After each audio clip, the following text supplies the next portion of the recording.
মাছে ভাতে বাঙালি, এই প্রবাদ বাঙালির রক্তে। মাছ ছাড়া বাঙালির উৎসব যেন নুন ছাড়া তরকারি। বাঙালির এই চিরন্তন আবেগকে এবার বড় পর্দায় নিয়ে এলো দুর্গাপুর। শহরবাসীকে তাক লাগিয়ে দিয়ে আয়োজন করা হলো এক বিশাল মৎস্য উৎসবের, যেখানে ঘটি বাঙালির লড়াই ভুলে 16 রকমের মাছের পদে মজেছে শিল্পাঞ্চলবাসী। মাছের কাঙ্গালি, মাছে ভাতে আমরা বাঙালি, আমরা মাছের কাঙ্গালি, মাছে ভাতে আমরা বাঙালি। ওরে এই বাংলাতে জন্ম আমার, ওরে এই বাংলাতে জন্ম আমার, বাংলাতে কথা বলি, মাছে ভাতে আমরা বাঙালি, আমরা মাছের কাঙ্গালি, মাছে ভাতে আমরা বাঙালি। কড়াই পড়ছে গরম তেল, আর তাতেই পড়ছে একে একে বড় বড় মাছের টুকরো। গন্ধে মম করছে চারিপাশ। দুর্গাপুরের এই ছবি বলে দিচ্ছে বাঙালির মাছ প্রীতি কতটা গভীর। আলো ওয়েলফেয়ার সোসাইটির উদ্যোগে 3 দিন ব্যাপী এক অভিনব উৎসবের সাক্ষী থাকলো শহরবাসী, যা শেষ দিনে ছিল রাজকীয় মৎস্য উৎসব। কিছুই বলার নেই, এটা একটা উৎসব, মাছের ভাতে বাঙালি একটা উৎসব।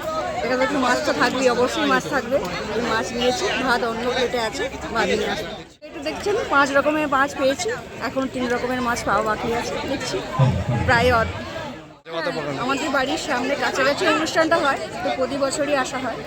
উদ্যোক্তাদের লক্ষ্য ছিল প্রায় 2500 মানুষের পাতে তুলে দিতে হবে গরম গরম মাছ ভাত, কিন্তু আয়োজনে কোনো খামতি ছিল না। প্রাক্তন কাউন্সিলর পল্লব রঞ্জন রাগ জানালেন, এই উৎসবের জন্য আনা হয়েছিল প্রায় 11 কুইন্টাল মাছ, যেখানে রুই কাতলা থেকে শুরু করে চিতল ইলিশ, মোট 16 রকমের মাছের আয়োজন করা হয়েছিল। আমরা উৎসব করছি, মাছের প্রোগ্রাম। আমরা 11 কুইন্টাল মাছ এবং 16 রকমের মাছের পদ নিয়ে আমরা প্রতি বছর মাছের ভাতে বাঙালি উৎসব করি। আমরা প্রথম বছর শুরু করেছিলাম আমের মেলা, কোনো বাইরে থেকে আম নিয়ে আসিনি। আমরা আম নিয়ে এসেছিলাম দুর্গাপুরে, যেগুলো আমাদের কোয়ার্টারে যেগুলো আম হয় সেই নিয়ে আমরা 10 কুইন্টাল আম খাইছিলাম। আর তারপরে পান্তা ভাত করেছি। আমরা মাছের উৎসব, আমরা চাইছি মাছ এবং বাঙালি।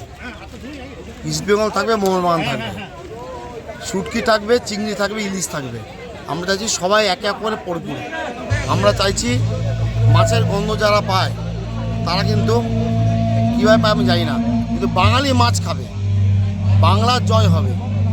আপনার দুশো বলছি, সবাই মাছ খান, বেশি করে মাছ খান, মাছের কাঁটা খাবেন, নুন দিয়ে চিবিয়ে চিবিয়ে খাবেন। শুধু খাওয়া দাওয়া নয়, এই উৎসব হয়ে উঠলো এক মিলন মেলা। মাঠের একদিকে যেমন ইলিশের ওপার বাংলা, অন্যদিকে চিংড়ির এপার বাংলা। ঘটি আর বাঙালদের এক অভূতপূর্ণ মেলবন্ধন উৎসবের মেজাজকে কয়েক গুণ বাড়িয়ে দিল। আর মাছের রাজা রুই, শাকের রাজা পুই, আর মাছের রাজা রুই, দাম বেশি নেব না দাদা, নাও গো কিলো দুই, দাম বেশি নেব না দাদা, নাও গো কিলো দুই। রুই মাছে ভিটামিন আছে, পুঁই শাকেরই মতো, মনের সুখে খাও গো বাবু, খেতে পারো যত। ওই ভাজা মাছ দেখে মুখে জল পড়ে তুই তুই, দাম বেশি নেব না দাদা, নাও গো কিলো দুই। শাকের রাজা পুই আর মাছের রাজা রুই, দাম বেশি নেব না দাদা, নাও গো কিলো দুই, দাম বেশি নেব না দাদা, নাও গো কিলো দুই। খাবার যখন মাছ ভাত, তখন বাঙালিকে আটকে রাখা দেয়, আর সেই আবেগকেই উস্কে দিল আলো ওয়েলফেয়ার সোসাইটির এই 3 দিনের বৈচিত্র্যময় আয়োজন। পাঁপড় আর মুড়ির স্বাদ পেরিয়ে মৎস্য উৎসবের এই স্বাদ দুর্গাপুরবাসীর মনেও জিভে লেগে থাকবে অনেক দিন। দুর্গাপুর থেকে অন্তরা সাধুর প্রতিবেদন, সমাজ পরিবর্তনে মানুষ।